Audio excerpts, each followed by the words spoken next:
In the 13th century, a group of nomadic tribes from present-day Mongolia built the largest contiguous land empire in the known history of the world, stretching from East Asia's Sea of Japan all the way to modern-day Eastern Europe, and even reaching parts of the Arctic in the north and the Indian subcontinent in the south. But how did they manage to conquer so much of the world and stay in power for so long, all without a single Zoom conference? Well, today we're studying the playbook of how the Mongols conquered the world. But first, make sure you subscribe to the Weird History channel. After that, jump on down to the comments and let us know what other empires you want to hear about next. All right, gang, time to head down the Silk Road.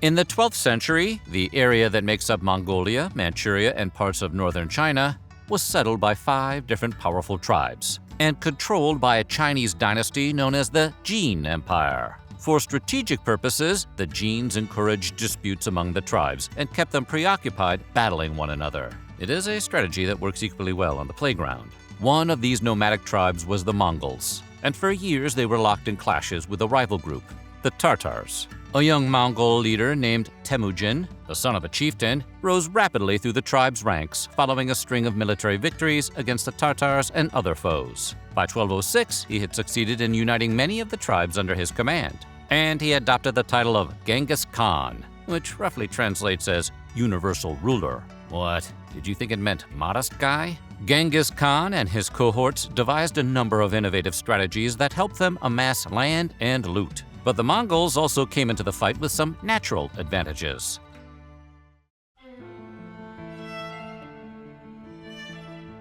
The culture of the Mongol tribe was favorable toward building a large and capable army. Mongol boys and girls participated in a number of athletic pursuits starting at a young age, including wrestling, hunting, archery, and horseback riding.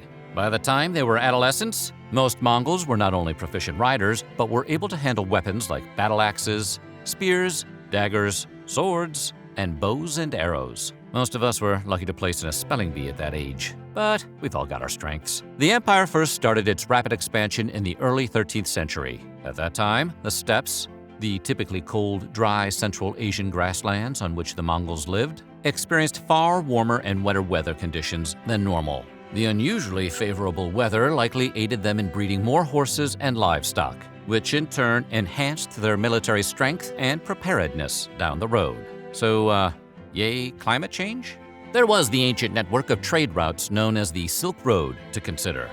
These land and sea routes spanned over 4,000 miles, connecting the wealth of Europe with the goods of Asia, including textiles, tea, dyes, perfumes, and porcelain. And from the west, Eastern cultures imported things like horses, camels, honey, wine, and gold, and the occasional Amazon delivery. The Silk Road predated the Mongol Empire by more than 1,000 years, but it was more like a suggested travel route, and it didn't look anything like a modern road. Much of the area along the Silk Road was dangerous, and there was no central authority keeping an eye on things or making sure that the same routes remained passable over the years. Keep in mind, this was several centuries before chips. However, as the Mongol Empire spread, they made these trade routes a major priority, keeping them protected and safe. During the height of the Mongol rule, it was said a person could safely traverse the entire Silk Road with a gold plate on their head. Why they would want to is another story.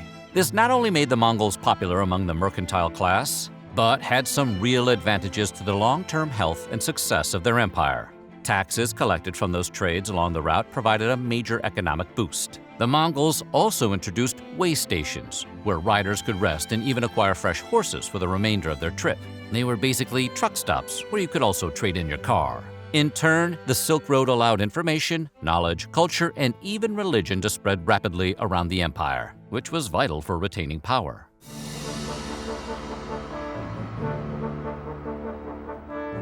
Despite the grandiosity of his own name, Genghis Khan did not consider himself a god on earth, or believe himself to be innately superior to his subjects. This was a pretty big break from many other conquerors and ambitious leaders of his day.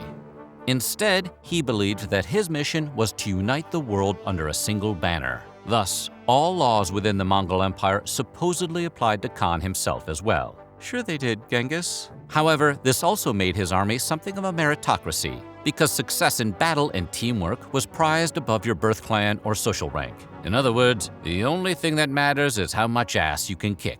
This system inspired fierce loyalty among Genghis's men and further incentivized victory in battle. And while the Mongols had a largely pagan religion of their own, alternate forms of worship were permitted throughout the empire without persecution. Leaders and officials from other religions, such as priests, monks, and nuns, also received legal protections, provided they submitted to Mongol rule. As the Mongol army swept across Eurasia, securing more and more territory, they were also eradicating the area's previous aristocratic hierarchy.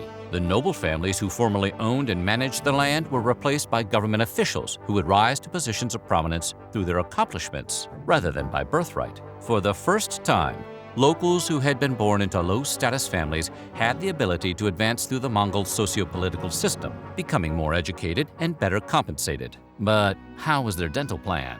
So, while other empires and powers were being managed by the heirs to the wealthiest and most important families in the region, regardless of ability or dedication, the Mongols were largely about finding the best person for the job, whoever that person may be. Genghis even took this one step further, declaring that future Khans after his reign would be elected to the position. Attempting to seize control of the empire without a vote was considered a capital offense. So rock the vote, or else.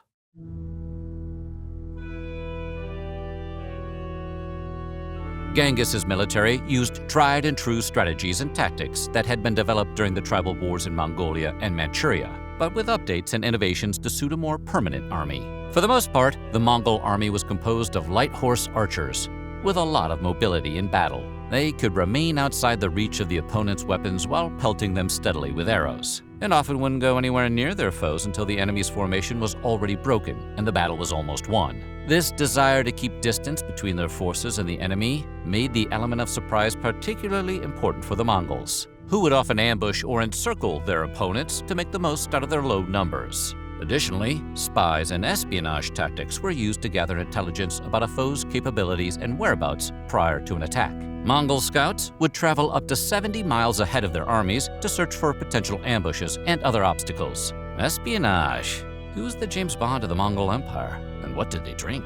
The Mongols did a lot to earn their fearsome reputation. For example, they weren't above using captured prisoners as human shields to cut down on their own casualties. Often, while the main Mongol force planned to attack from one direction, they'd send a group of hopeless POWs to feign an attack from a different direction, in the hopes of distracting the enemy. Sometimes, the prisoners would even be dressed up to look like real Mongol soldiers, then used to carry battering rams, soak up arrow attacks, and perform other dangerous tasks. Okay, but seriously, how is their dental plan? Another trick occasionally employed by Mongol armies involved a gunpowder substitute that was comparatively cheap but much more gruesome. While real explosives and flammable oils were relatively rare and extremely valuable in the 12th century, the Mongols discovered that removing the fat from their enemies, melting it down, lighting it on fire, and launching it at targets would also create large, difficult-to-extinguish flames, not unlike modern napalm. In fact, during the 1347 siege of the Genoese city of Kaffa, Mongols would gather the bodies of local plague victims, light their body fat on fire, and launch it back into the city in an early form of germ warfare. This not only managed to break the city's defenses, but it spread the plague considerably among survivors, and ultimately through the rest of Italy. Try not to think about how they discovered that particular strategy.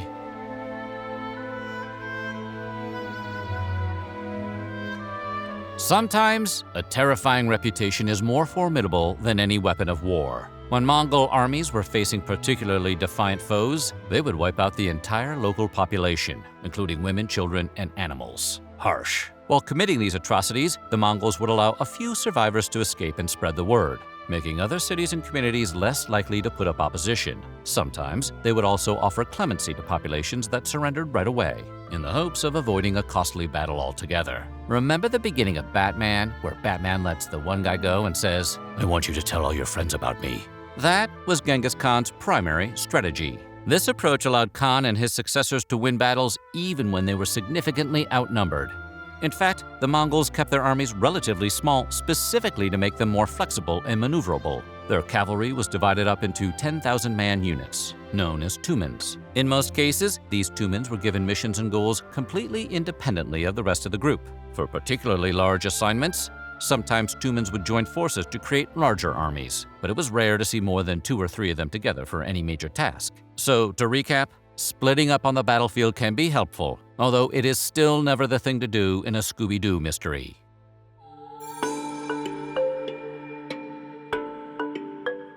When the Mongol army encountered a new kind of challenge, which as far as we know never included an old man in a spooky ghost mask, they had the ability to learn quickly and adapt, often by assimilating members of other communities. For instance, their army used siege engines that were built by engineers who had either volunteered or had been conscripted, although volunteered probably had some serious air quotes around it. As literacy was not very common among the Mongol population, many bureaucrats and officials would similarly employ scribes from other nearby cultures, such as the Uyghur, to maintain their records and administrative files. By the late 1200s, the Mongol Empire began to fracture into a number of largely autonomous khanates, or collective entities ruled by one Khan. Though there were occasionally disputes among these khanates, they presided over a relatively peaceful era known as the Pax Mongolica, which sharply contrasted the decade of conquest and war that had preceded it. But nothing lasts forever, not cold November rain or the rule of a skilled conqueror. Ultimately, the spread of Islam through the region led to an increasing number of religious conflicts, as well as growing disputes between the Mongols and their Chinese neighbors. Economic difficulties grew as the bubonic plague decimated local populations, until finally, the Mongol Empire faded into history. So what do you think? Was Genghis Khan a brilliant strategist, or just in the right place at the right time? Let us know in the comments below, and while you're at it, check out some of these other videos from our weird history.